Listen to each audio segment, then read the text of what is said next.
j'espère que vous allez bien. Aujourd'hui, je vais vous aider à prendre une bonne décision. Bon, là, je vous entends déjà dire « Ah, mon Dieu, prendre une décision, c'est tellement difficile » ou au contraire, « Moi, je prends des décisions sans trop réfléchir, c'est facile, puis tant pis si ça ne fonctionne pas, je changerai de direction. » Bien, effectivement, il n'y a pas de bonne ou de mauvaise façon de prendre une décision, mais il y a une façon qu'on peut explorer les situations où on est pris dans un étau, où on a l'impression qu'il y a trop de choix. J'ai mon chien qui joue avec la plante.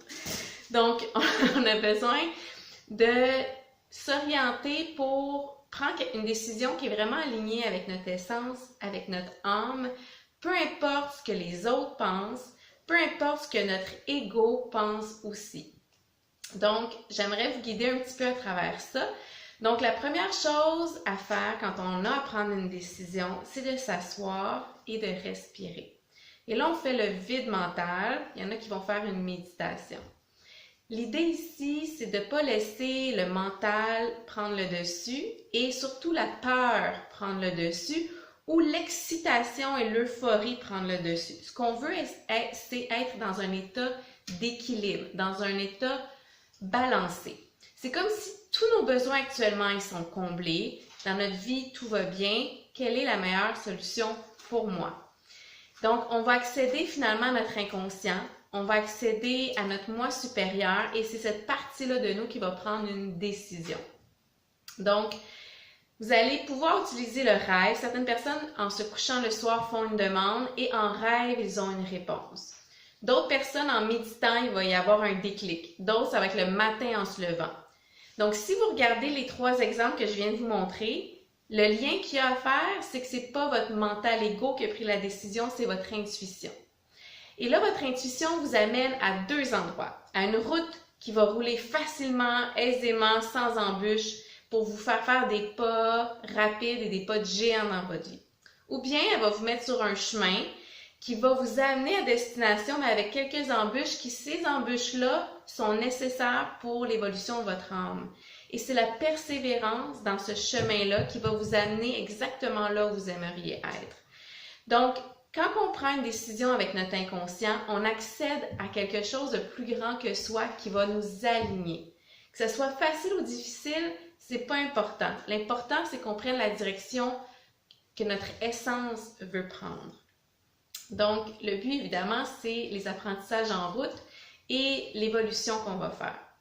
Alors, je vais vous inviter à faire un des exercices que je vous ai proposés. Vous pouvez faire aussi l'écriture automatique. Donc, comment faire pour accéder à ça? Une fois que vous avez une réponse, vous pouvez encore poser des questions pour les prochaines étapes à suivre. C'est quoi la prochaine étape? Ou s'il vous plaît, envoyez-moi un signe ou la bonne personne pour m'ouvrir la bonne porte pour ce chemin-là vers lequel vous me guidez. Vous n'êtes jamais seul, hein? Rappelez-vous, vous avez une équipe d'âmes partenaires avec vous sur d'autres plans, d'autres dimensions. Vous avez aussi des anges terrestres, des personnes autour de vous qui vont vous tendre la main, qui vont vous aider à aller à un endroit ou à un autre. Donc, si vous faites peur, si vous faites peur, si vous laissez place à la peur, vous risquez de prendre une mauvaise décision. Si vous êtes dans l'euphorie aussi, vous pouvez peut-être prendre une mauvaise décision. Donc, vraiment, mon conseil, c'est de toucher un espace de paix, un espace de sérénité et d'écouter cette réponse-là. Notre ego, des fois, va vouloir la combattre, va vouloir converser avec ça. Il y a des gens autour de nous qui vont s'y mettre aussi pour nous faire changer d'idée. Donc, quand vous êtes dans ce combat intérieur-là, c'est que vous êtes dans un brouillard et vous ne faites pas confiance à vous, à votre intuition. Donc, éloignez-vous des personnes qui vous mettent dans un espace de brouillard. Entourez-vous des personnes qui vous écoutent, qui vous questionnent, qui sont sensibles à votre intuition et qui vous encouragent à l'écouter. Et que si vous tombez ou s'il y a des embûches et que c'est difficile, ces personnes-là vont vous tendre la main pour que vous vous releviez, plutôt que vous dire « je te l'avais dit, là, prenez pas ce chemin-là, tu as vu comment c'est difficile. » Mais l'important, c'est pas que ce soit facile ou difficile, c'est d'être exactement là où vous voulez être.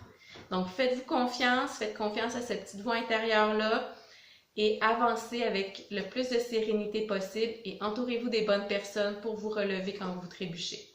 Alors voilà, si vous avez envie de discuter, si vous avez des questions, vous avez envie de partager, n'hésitez pas à le faire sous les vidéos. Sinon, je vous invite à rejoindre la communauté Facebook au Centre Eden de Lily et également à m'écrire des courriels si vous avez envie d'en savoir plus sur mes services. Je vous dis à très bientôt. Au revoir.